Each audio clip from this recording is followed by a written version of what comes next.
Good evening and welcome back to another episode of Money Talk with Melanie. I'm thinking about TV.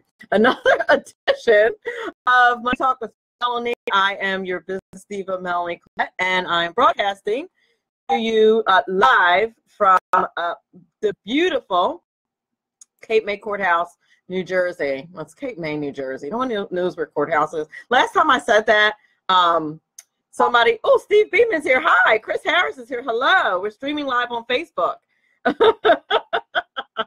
Someone just made a short joke in the Facebook Live because I'm fun-sized. Those of you who are listening to SHR Media Land. And High Plains Pundit Talk Radio Land, welcome. Welcome, everybody, here on Facey. I'm super excited about my guest today. I actually met her last year.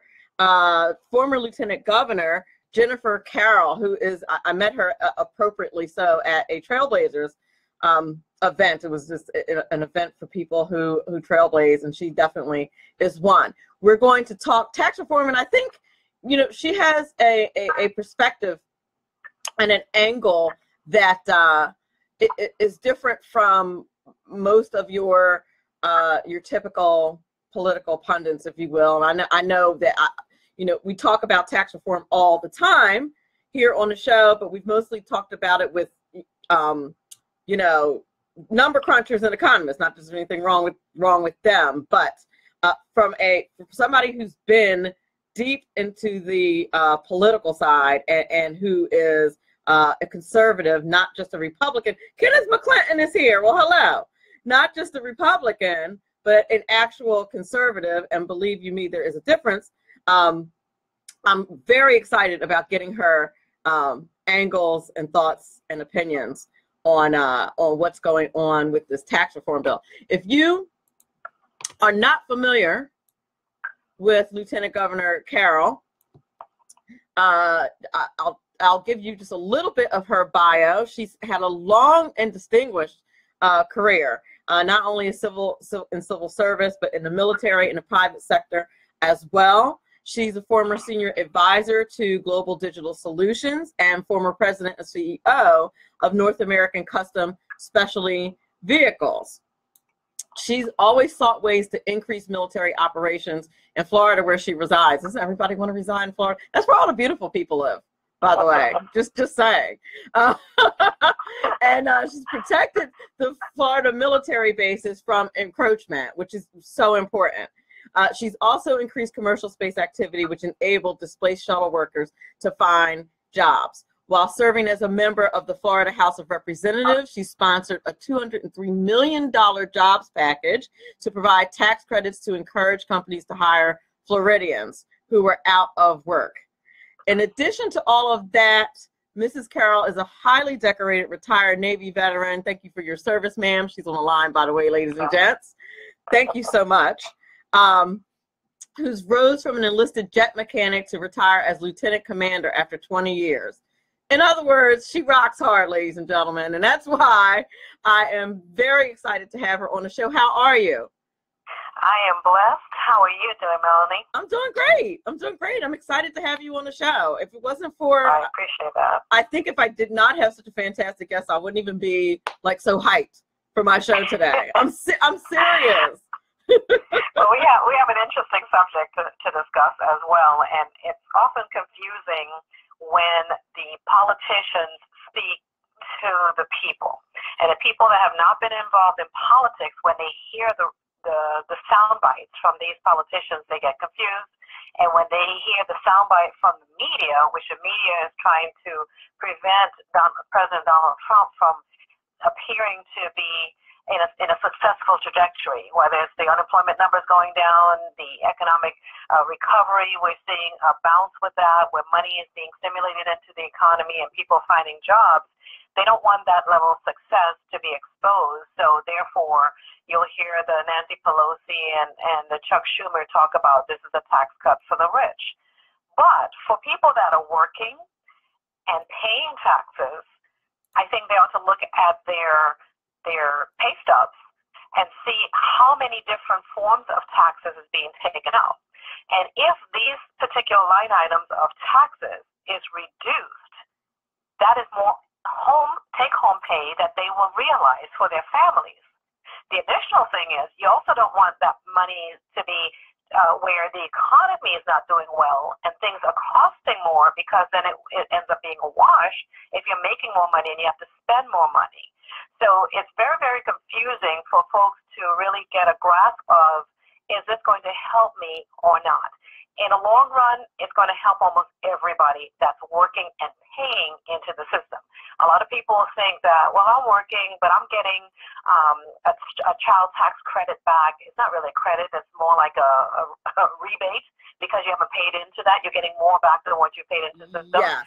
So we're not looking at that level of income earners. We're looking at whether you're making $30,000, $40,000, $50,000 on up. These individuals, particularly if you have a family, you're going to realize an income from the tax changes that's being proposed. Exactly. And, it's important to point out, and I love the way you frame that, you'll hear, what liberals tend to do is emotionalize everything rather than present it as a thinking. Is emotionalized a word? I think I might have just made up a word. Webster is changing that dictionary every day, so you can add a word. Listen, if ain't is in there, I can have emotionalized, okay? No, but they tend to emote, was my point, rather than to, approach things thoughtfully. And it works because people, generally think that way. And so they'll say things like it's a garbage, tax bill, and people and Democrats will go, it's a garbage tax bill, Just look at your phone bill. If you look at each phone number that you have, there's a phone bill associated with that. And the taxes and tax, in another word, is also called fees. Universal fee, this tax, and so forth. And many of these dollars, these funds that's being collected, is going to give people free service, whether it's free internet service, free phone. The Obama phone came out of some of these fees that are being charged for every phone you have. If you have a home phone, if you have three different cell phones, each one of those you're paying taxes and fees that's going to give to somebody. Now, if that was to be reduced, and one thing the government doesn't do, and it doesn't do well at all, is reduce spending. In your own home, if you're bringing in $20,000 a year, you're going to know your spending needs to stay within that gap, because you have to pay all your other expenses. And if you go outside of that, you either have to now deficit spend, charging your credit card or borrowing from people and not making a way. Well, that's what government have been doing. They've been receiving more and more tax dollars, and the more tax dollars they receive, they spend. They spend to curry favor with their friends. They spend to have more contracts for things that we don't really need. Even the military will tell you some of the things that the Congress is mandating that they do is curry favoring for friends of these Congress people so that they can continue padding their pocket. That sort of stuff needs to stop. We hear in Chuck Schumer for New York and California and these high tax states, they're saying, well, we're not getting, basically, it's a credit back for overtaxing our people that reside in our state. Well, why don't you look at reducing the taxes from your state for these people that you've been blood sucking for all of these years? For years, for states like Florida that doesn't have a state income tax, the states like Florida and Texas are donor states to those other states that are getting a rebate back for the taxes that people have been able to claim on their income tax as a refund. But what those people should do in California and New York and the high tax states is say, listen, our assemblymen, our legislative body, we want you to reduce the amount of money that you are charging us frivolously, because you haven't been able to control your spending in government. And therefore, we want you to be more responsible, or we're going to vote you out. That's the power of the people. There it is. And I live in one of those high tax states, New Jersey, here in lovely New Jersey. And, I've been having this debate over the last, few weeks and months here on my show, on Sirius XM, on Patriot, and talking to people about that whole, state tax write-off situation. And, if you're a strict constitutional conservative, from a constitutional perspective, like you said, should we really be carrying a weight? Should other states be carrying a weight for New Jersey? Shouldn't we be addressing this locally if our taxes are too high? Mm-hmm. And I used to live in your state when I was a recruiter in the Navy. I used to live in Island. I worked in Island, and I lived in Woodbridge many, many moons ago, though. And then I've trotted through New Jersey, and you have a lot of industry in New Jersey, and a lot of northern states have banking industry, they have the energy industry. Lots of money is pouring in, and seldom the voters, the taxpayers, do not challenge their legislative body to say, show me your budget. I want to see line by line what your expenditures are. For example, in the state of Florida, and although we have a Republican governor, state, and House, Senate and House, every year our dollars have gone, our revenue have increased since 2010. We came out of recession. It was at a little over in the high $60 billion for the expenses of the revenue for the state, and every year has gone up. This year now is at $80 billion. And again, as soon as the money comes in, the legislative body and the governor look to, we want to spend more, we want to give more to this, we want to give more to that, and instead of saying we want to put aside some for a rainy day. And if we've operated very well last year and no one died and no one lost in any sort of benefits, then let's operate on the last year's money and put aside this money just in case a 911 occurs, just in case a catastrophic Mother of Nature happens in our state. And oftentimes, again, at the federal level, that's what they do. Deficit spend or spend everything that comes in without looking to putting aside something for the future. And that's what our households ought to be doing. Yes. With this tax break that we're going to get, this tax change, revampment, this is what people ought to be factoring, considering. If I have now an opportunity to have a standard deduction that's double what I was getting before, that means that your taxable income is now reduced by that amount. So you're not paying taxes on the standard deduction amount. Your total taxable income is now reduced by doubling your standard deduction. People are getting all in an uproar because they cannot claim their exemptions. Well, I tell you what, your exemptions weren't really giving you much of a tax deduction anyhow. It made you feel good, but it was a certain percentage of that. So the tax, to me, the standard tax deduction, and that increasing, doubling, means more to give money back to people than they would receive if they did not have that increase.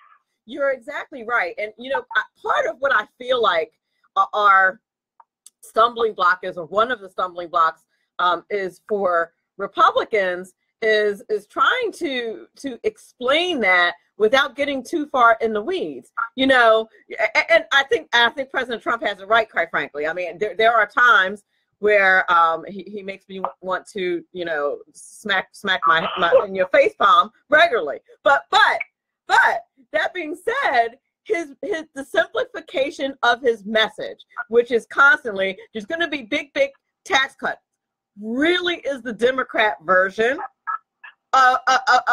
Is the Republican version of what Democrats do from a messaging perspective. Uh-huh. You know what I mean? And so I do. I feel like, because what you said is exactly right, but we don't have time to that's not an elevator pitch, right? Uh-huh. As far as explaining how the increase in standard deductions, the doubling of standard deductions is going to impact them, without saying I'm just going to send you a check, which would be like a simpler way to say that, and people will be more accepting of that. Let me ask you this. Speaking of Kenneth McClinton, who I'm going to mess with him now and tell him we were talking about him before the show. But he's in the Facebook chat, and he actually posted a question that said, what about the fairness of the upper 2% of Americans that will not receive a tax cut in 2018? Is that how might that be being addressed, if it is? Well, there's no fairness in that at all. If you're paying taxes, then and if you're paying more than your, people say fair share. What is a fair share? The fair share is what the government wants to receive from you so they can continue giving money to placate either to a certain segment of the population that they're going to use for voting purposes or to their friends in the corporate industry. It's nothing fair there, but a half a loaf here is better than none. So the Republicans have to start somewhere. They don't have any legislative victories that they can tout out here for the 2018 election, and this is the last straw. They failed to replace Obamacare. They failed to pass a budget. They were on the verge of failing to pass any sort of tax reform with McCain and McCaskill and all these other nincompoops that want to say that it's for the rich, a tax cut is for the rich. And that is just them working at the class warfare. First of all, why are they the only ones allowed to be rich? Absolutely. Congressman, $300 million, $24 million net worth. How are you relating to me, the middle class person or the low income person, to say that we should not have a tax cut at all because you're placating this soundbite that it's just a tax for the rich? So what? The rich man is hiring me.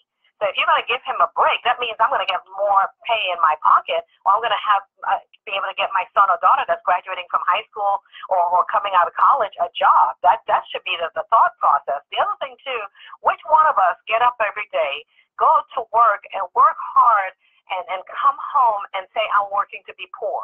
You're going to work to try to make some money so you can put aside some money, so you can save some money for that vacation, for your child's education, for your retirement. You don't want somebody in the government reaching into your pocketbook and pulling all your hard-earned dollars out. Additionally, we have to look out for the creep tax. As we get a pay raise or we move up the ladder in our job to have a general manager position or something, now that's a pay increase. And when you look at that creep tax of what they're saying, oh, we don't want to give a break to the rich because they're making enough already, they're qualifying a rich at $125,000 income. Well, if that rich person at $125,000 income have 2 kids, 3 kids, or 4 kids, minus their expenses, yes, they no longer have $125,000 income, but they're getting taxed on that. And so once you do your expenses and then you pay your taxes, you have next to nothing anymore. So of course the rich ought to be, in their definition of $125,000, of course the rich ought to also have a tax break. And additionally, if we want to move and elevate people from the low income to the middle income, from the middle income to the upper income, then this creep tax will get them and bite them in the butt if there's no if they don't see any relief there, and it's not going to give people an incentive to want to move up the ladder if they're going to be paying additional taxes. It's absolutely true. You know, I'm a teacher by vocation, and in the summers, I always worked. Not because I necessarily needed to. Obviously, anytime you make extra money, that's always a good thing, right? Why sit home? But what I found with, I'm also an adjunct professor with my full teaching job, working in the summer and being an adjunct professor, it was actually putting me in another tax bracket that was kicking my butt. So I don't have any kids. So, you know, when it basically decentivizes progress, you know, so now I don't work in the summer. I just save more money and put it aside and don't work in the summer because it's not worth it. You might as well take the summer off. Exactly. And with that attitude, not saying it's wrong, but you're right. Why are you working to then give Uncle Sam the money? The bottom line is, with these Democrats, they're being hypocritical. Because if they're truly for the people, the Democrats and the Republicans that are opposing any changes to the tax reform. Because if it's so good for them, people don't have the benefit of these congressional members to hobnob with the Amazon CEOs and know what contracts are coming through Boeing to do the insider trading with buying stocks and so forth, and having their brothers and cousins and whatnot having consulting gigs that under the government contract, and look at what's Podesta and his group and many others, that they have the inside scoop. The average person doesn't have the inside scoop to be able to cook up ill. So therefore, these members that are claiming that they want to support the little guy, that they want to support the masses, the people, then they're not doing that by being disingenuous to the masses. Because if they really looked at, even going back to JFK, even that Democrat knew that that in order to stimulate the economy, in order to give people back more of what they earn, in order for us to have a growing economic prosperity, that tax reform was the way to go. So therefore, how can these Democrats look back on history from John F. Kennedy to Ronald Reagan and even George Bush at the time that he gave us a little tax break? History has shown that giving a tax break, getting a tax reduction works to improve the economy and work to improve the lives and give people back more of what they earn. Indeed, it absolutely does. And I'm not sure what the mental block is with understanding that if you get more money, that's a good thing. Like I can't. I'm like you do not. But like even during the Bush era, when he literally sent us checks, literally sent us checks, and like no one gives him credit for it, which I find mind blowing. And I say that to people. I'm like, remember he sent us checks. Like he literally sent us our money back. You got to check. Absolutely. I got to check. Yeah. But the thing about it is that the mantra of the rich to rich to rich, and people, maybe they don't have self-esteem, that they think that they too could be rich, or they are the rich, considering that the definition of what the liberals are saying rich is, $125,000 earner. But again, nobody ever talks, and we talk about message and messenger. The Republicans never expose that just because you're earning this amount of money, that is the total amount that you're going to have after the year is done. It's not the case. You're paying FICA tax, Medicaid tax, Medicare tax, unemployment compensation, all these other taxes, particularly if you're a small business owner, all these other taxes that you're paying, plus your state and local taxes and your home, the taxes on your home and taxes when you purchase things. All of these taxes add up. And if you have a reduction in that, the reduction in that amount, at least at the federal level, then you'll have more money to put aside for whatever you want. And so people have to look inward to say, I'm confident that I can make it, that I too can make. Why are people taking out loans to buy lottery tickets? They're taking out loans and they're using their last paychecks and whatnot, particularly when the lottery gets up in the six figures, thinking that they're going to try to get rich. Well, with that same concept, how about putting that money aside and have gradual increments of investments that's going to grow for you in a mutual fund or a 401k, and see yourself being a millionaire without having to rely on the government, because you're not going to get that back with your Social Security income. I guarantee you that. The money that you pay in, it's not going to be what you receive, and the money that you're paying in now is going to, whether it's the illegal immigrants or whether it's people that have never paid into it, and refugees that's coming into this country, they're getting the bulk of your money now. And when you retire, Social Security is going to be non-existent for those of us that will be retiring anytime soon. Absolutely. And you bring up a really interesting point. What I happen to teach is financial literacy, right? And we use the Dave Ramsey has a whole curriculum, which is terrific, and it's whole video and everything. But one of the things that he says, that he tells the kids, Dave Ramsey, feel free to send a check, Money Talk with Melanie's way. For the plug. No, but one of the things that he says, and I love that he's saying this to kids because they need to hear this. He's like, how do you know whether or not you have the money to spend? He's like, do you have the cash? That's how you know. And that's the kind of thing people need to be told. There's a serious lack of financial literacy. And no encouragement about the American dream, like you just said.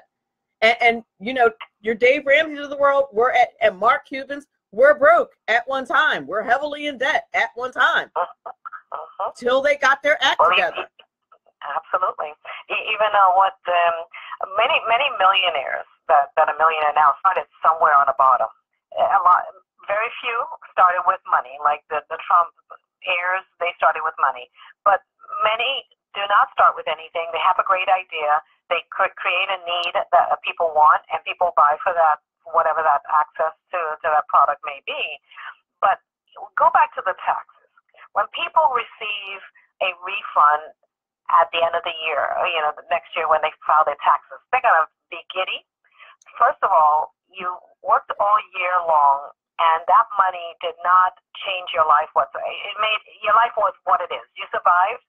and you will feel comfortable or maybe a little bit uncomfortable, but that money that you're receiving back from filing your taxes, instead of looking to spend it now that you have money in hand, look to invest it. Exactly. Look to put that aside and say, okay, let me learn to live on what I did last year. I had a little bit of quirkiness here. Maybe I can take out an extra 10% from this refund, and I'll put the rest aside. Typically, people look to spend it and spend it all. The other thing, too, Uncle Sam is going to give me back money. No, they're not giving you back money. Right. They have used your money throughout the year, earning interest on that. Exactly. That your money worked for somebody else and not you.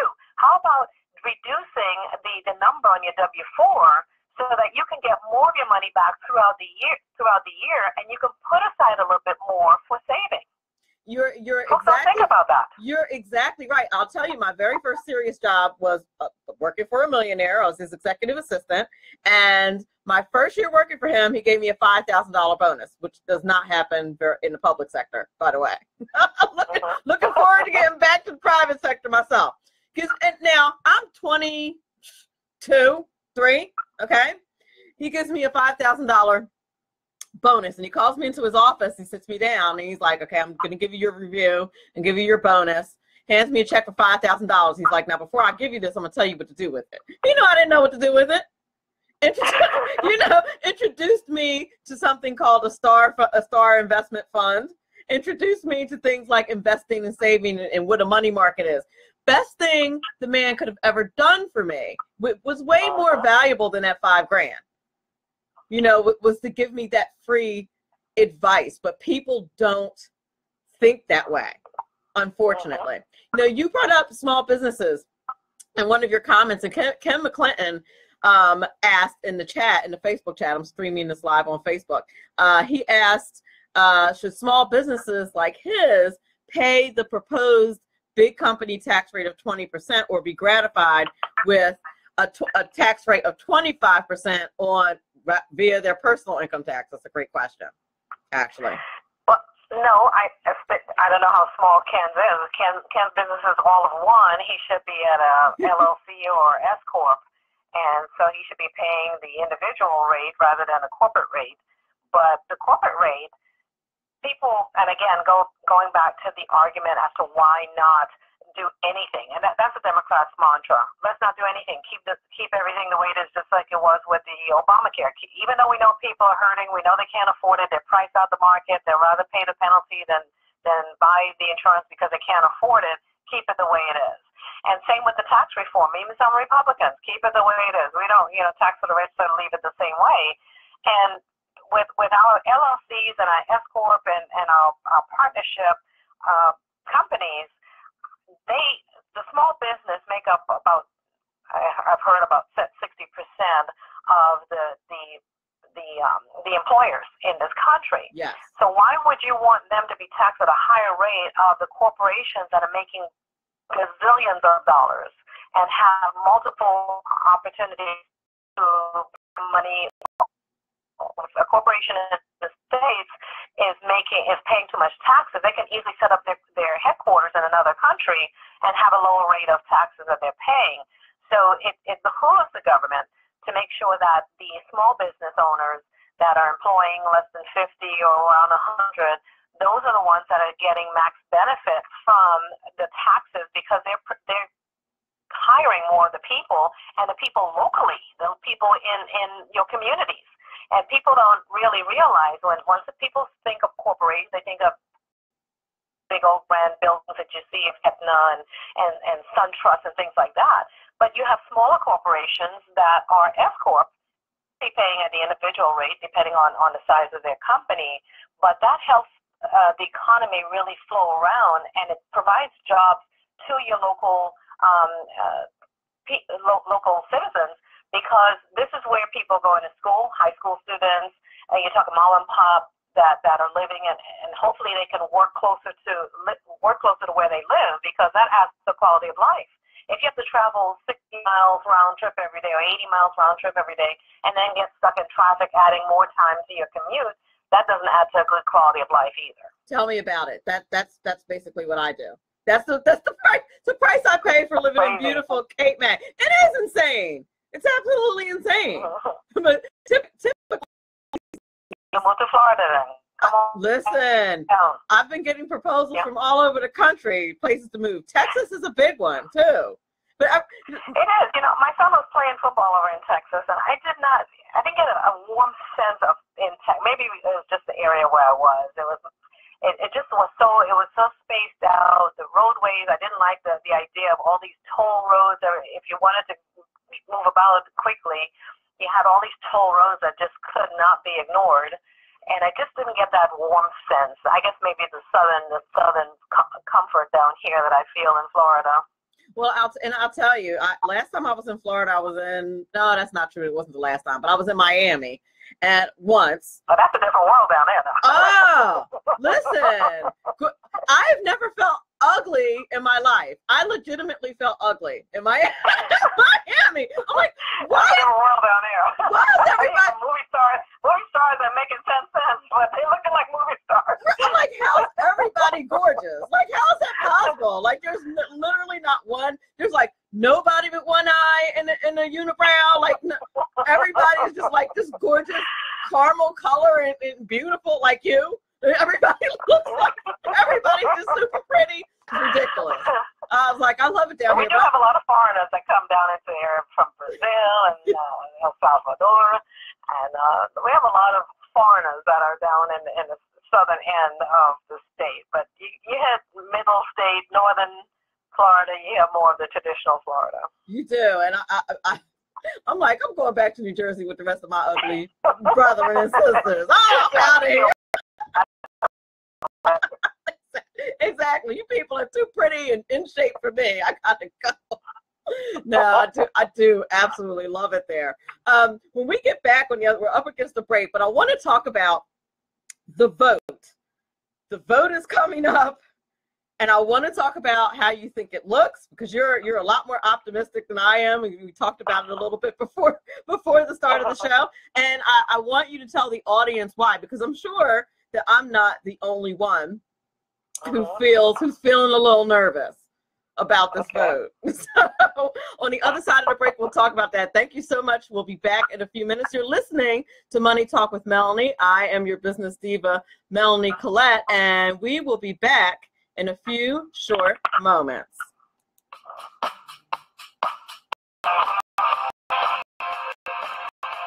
While growing up in Cleveland, my dad often instilled in the benefit of maintaining a grateful heart. LOI, right words on today's page from the Edwards Notebook. Because of Dad's teachings, including to be grateful every day I get up, it is not difficult for me to also be grateful for living in a rather fantastic republic. In fact, we all have that choice to either be grateful or to choose to be bitter and mean. As an American who happens to be brown-skinned, I can honestly say that there are many things to be grateful for, including my family. And that is why I find it reprehensible that former NBA player and current big mouth LeVar Ball chose not to be thankful that President Trump took the time to convince the dictator of China to release Ball's son and two others who allegedly stole designer sunglasses. They were facing over 10 years in a tough Chinese prison. But Ball chose to show a pedestrian attitude of ingratitude, probably because of the president being a Republican who is falsely accused of being a racist because he simply wants to protect America from terrorists and illegal immigrants. Mr. President, I, for one, am grateful for what you did for the 3 wayward Americans, but please stop giving Twitter attention to Mr. Ball and focus on making America great again. I'm Ron Edwards. Sponsored by the Tri-County Liberty Coalition. My name is David Barnett, and I've been helping people buy and sell small and medium-sized businesses since 2008. So far this year, I've gone on 5 vacations. It's because I've got my own business. When you get tired of being managed by someone else and you decide that business ownership is right for you without the risk of starting your own unproven enterprise, then come over to businessbuyeradvantage.com. There are over 100 YouTube videos on buying and selling businesses that you can watch for free. That's businessbuyeradvantage.com. Who likes paying taxes? Nobody. That's why Eva Rosenberg from TaxMama.com wants you to pay less of them. Read Small Business Taxes Made Easy and learn how to set up a business plan that minimizes taxes, the tax benefits of different forms of financing, spot and fix errors in the 1099s, legally increase your deductible expenses with better record-keeping techniques. Don't let the IRS squeeze you out of every penny. Start deducting today. Visit taxmama.com. Taxmama.com. That's taxmama with 1M.com. And we're back. You're listening to Money Talk with Melanie. I'm your business diva, Melanie Collette. And I want to thank my sponsors, Eva Rosenberg, a.k.a. the Tax Mama. If you've not been over to her website, Tax Time is coming soon. Get over there and ask your free tax question and take advantage of one of her award-winning books. Also want to thank, I usually do this more spaced out, but I just did it in a different format today because I had Lieutenant Governor Carroll on today. But I do want to also thank David Barnett at businessbuyeradvantage.com. If you're even remotely considering getting a franchise, go to his website. There's tons of free videos there. And you can also consult with him about how to buy a franchise. And there's tons of opportunities out there. You got to absolutely love the free market. I also want to give a few shout outs in the Facey chat. Ron Edwards, whose commentary you heard during the break.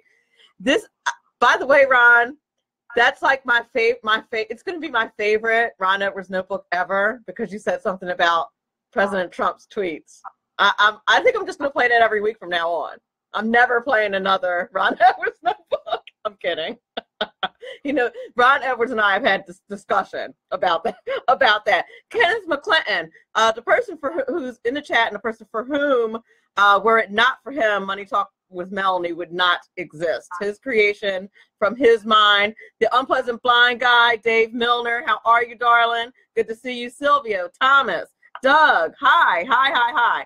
Senator Ted Harvey, I saw. Candace, hello. Robert.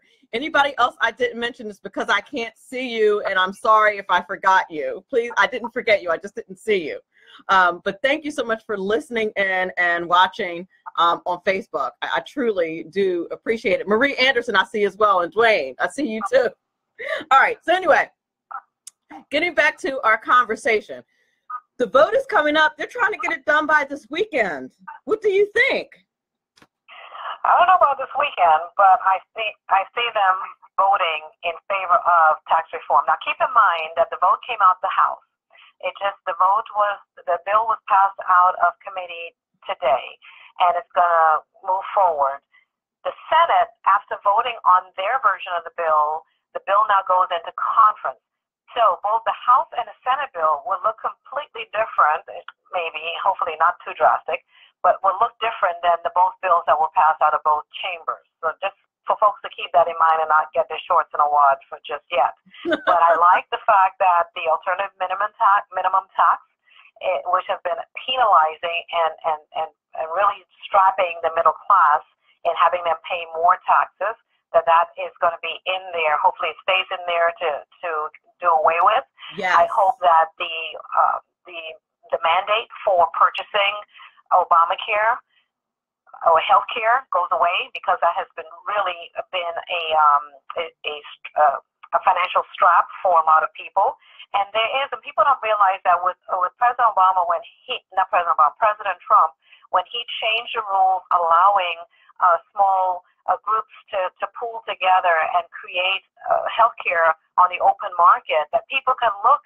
They don't have to go into Medicaid to look to get to healthcare, and they don't have to go to these big insurance either, the Aetna and Blue Cross Blue Shield, to get healthcare. They can look in their own areas, even across state lines, and see what group insurance exists that fits their family needs and their financial needs to get insurance if they choose to do so. But since when in America the government has to tell us that we have to get insurance? That is not in the Constitution. That's not a right. That's not a privilege. That is something that we choose, just like going to buy some Louis Vuitton shoes, or going to buy some Jordans, or going to buy some kicks or something like that. That's what you choose to do with the funds that you have. So if people's choices should not be dictated by what the government tells them to do. But the vote for this reform will come about. They have to do something. And people are skittish like you, because this has been a do-nothing Congress. They have not produced any substantive legislation that they can hang their hats on with pride to say this is what the people elected Donald Trump to do. And so therefore, this is a last-ditch effort. We have one more month to go in December before they break for the holidays. And therefore, their time and their clock is running short, because how can they go home and tell their constituents that they had an opportunity to do something major to benefit the average working person in this country, and they chose not to? That will be a fallacy on them, and anyone that votes against this or does not do their part to move this ball forward should not be reelected. Amen. Amen. I think they're only in until like December 15th, and then they start winter break. So, it is frustrating, and they know that. And I think everybody usually says, the other congressional people, they're the ones that need to leave office, but keep mine in place. And sometimes the one that you're reelecting is a poor one to reelect. You can like him all day long, but if he or she's not an effective legislator, then you need to get rid of them and put somebody up there that's a true conservative, not a Republican. Put on the bag and somebody that truly stands for following the Constitution, obliging to and respecting states' rights. When we talked about earlier about the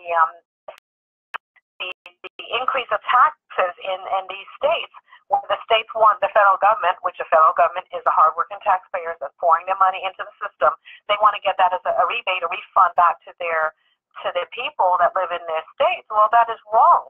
You should respect states' rights. If you can't handle your business in a state, that's not up to the federal government to get involved with. And we can't have it both ways. Some Republicans, they want that and they want the other. You can't have your foot in and out the door. It's either you are conservative or you're not. The other thing, too, when people think of, my state has collected so much more money in taxes, under President Obama, for almost all of his years in office, he collected surpluses of extra taxes that no other president was privy to in collecting. When you have a surplus of taxes, that means that the government is collecting more money than it needs. So therefore, if the government is collecting a surplus, an extra amount, they should be reducing the taxable income for people so that they can keep their own money, so the taxpayer keep their own money and not have it go to the federal government or their state government for it to be wasted. Exactly. And it is wasted. If you I write for the Horn News as a freelance writer, and it's a blessing and a curse, because oftentimes the editor will give me an assignment and say, research this and see what you come up with, right? To see what kind of information you'll get. Dig around. Last thing he had me research was DACA. Something like 141 billion. Like it's an outrageous amount of money that gets wasted. I just, one of the articles was on regulations. Some 8,000 new regulations a year, and regulatory agencies associated with those regulations that do nothing to all duplicated. The waste is outrageous. So if you don't think that we need a tax cut, you're crazy. They don't need the money that they're collecting. There are a lot of. Sorry to cut you off. No, I was going to say, and what about, and this is a side issue, but what about the slush fund for Congress people who are abusing their workers sexually? The reason. Yeah, they ought to pay that back. I think all Americans should push to Congress for, number one, disclosure. Absolutely. Who are these members? Number two, which member paid out from the tax dollars to hush money for these young ladies and some men too that were abused and accosted by a powerful person. That congressperson need to pay back the taxpayer every one of those dollars. But that's a sidebar. But there's lots of duplication in government. If you're saying that government runs in a silo where there's not duplication, whether it's in the health, the housing, there's duplication all over the place. And that duplication needs to be consolidated, where it ends up, it can be consolidated as much as it can across agencies, and that will save us money. Additionally, when we see this tax reform come into place and the system adjusts itself and people are making more money, through their employer, they can possibly get pay increases or extra compensation, where 401ks were not offered before. Now matching 401ks can be offered. And people that are currently paying into 401ks, they can increase their 401ks too by how much extra money that they'll be receiving. Well, something that haven't been addressed in a long, long time is double E bonds. If you have a child born now, instead of buying a whole bunch of toys and whatnot that just sit around and get thrown out, buy double E bonds. It doubles within 6 years. So therefore, you're paying $25 or $50 for a $100 bond, $25 for a $50 bond. When it matures, it is double what it is.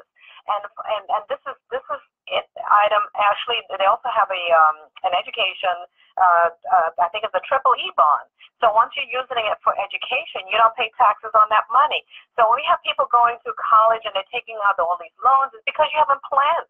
Either you or your parents haven't planned for the future. If your parents, once you're born, think that you're going to go to college, even if you're not, at least the money will be there for your parents if you don't go to college, or for you if you decide to go off and start your own small business. You're exactly but right. But we have to plan it ahead like that and not wait till critical mass pops up and say, "Oh, I can't afford it." You're exactly right. And people that's a old school thinking, right? But I know for my 8th birthday, I think me and my sister both got bank accounts from PFSF. Like, but we had money in the bank and we were kids. Like, this is where you put your money. I had another boss who, when he had kids, his mother bought each of their kids 1 share of AOL. And I remember him laughing about how his kids' portfolio looked better than because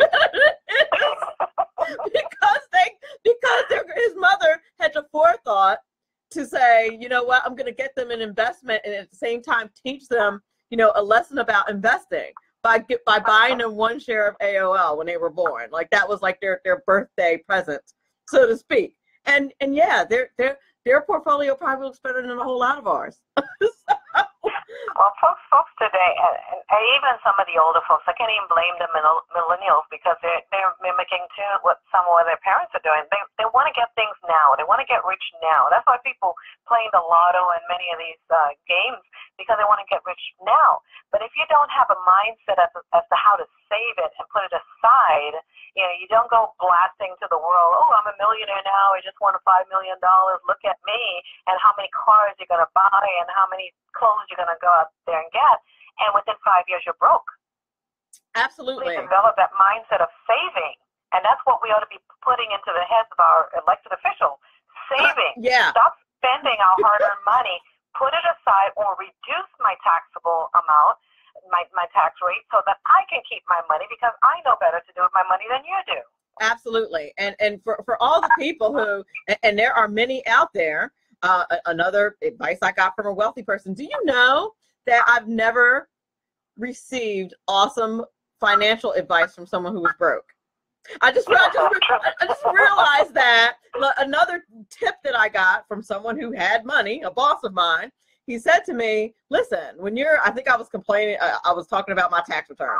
And he said, listen, what you need to do is make sure you break even or you owe a couple $100. He's like, otherwise, you're giving the government a tax-free loan that you could be investing that money yourself the way you want to do. That's what I tell you with the W-4. People, if you're getting back a substantial amount when you file your taxes, the government is receiving too much money during the year. Absolutely. Decrease the amount of your W-4 so you can get more of your money throughout the year. That's absolutely right. And I tell people all the time, they're like, "Oh, I don't have a discipline." I'm like, "You're not thinking.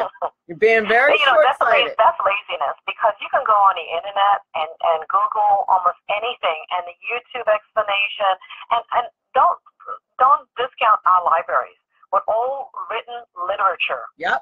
Go and educate yourself, inform yourself. Don't wait for the news to give you a soundbite as to what you should and shouldn't do.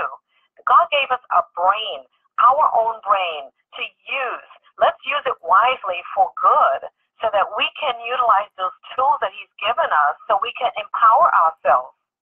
I could not agree with you more. Before I close the show, I gave the audience a little taste of your biography, which wasn't even close to all of it. But you have a book coming out where my listeners can get really the details behind your life, which is just quite interesting, quite exciting. Can you tell us a little bit about that before we go? Oh, yeah. Well, my book, it's been out for a couple of years now, I think. It hit Amazon bestseller the first week it was out. And it's called When You Get There. It's my autobiography, and it gives people an idea about who I am, my struggles, trials and tribulations, adversities, and coming through it. And it will inspire them, motivate them, and encourage them, because none of us go through life with a bed of roses every single day. We will all have our adversities, and through the grace of God, we're able to rise up the next day, dust it off, and move forward. But it's how we rise up that makes us to be successful, and those that we help along the way is also going to be attributable to our successes that God will provide to us as well. So hopefully they'll go on Amazon.com or go on my website at JenniferCarroll.com and read more about me, and they can order the book from there, and follow me on Twitter at Mrs. J as in Juliet, S as in Sam, Carroll, Carroll. Excellent, excellent. Thank you so much for being with Money Talk with Melanie today. I cannot tell you how much. God bless you for what you're doing, because the more we inform people, the more we empower them, the more we can give them back control of their lives. Bless you as well. Thank you so much. Have a great evening. You too. Merry Christmas. Bye. Well, that's the end, my dears, of Money Talk with Melanie. What a fantastic guest. So happy that I was able to get her on the show. I want to thank everybody in SHR Media and High Plains Pundit Talk Radio Land for listening, and everybody on Facebook for listening and watching. You guys absolutely rock. And remember, all of this is all very important, because after all, it is your money.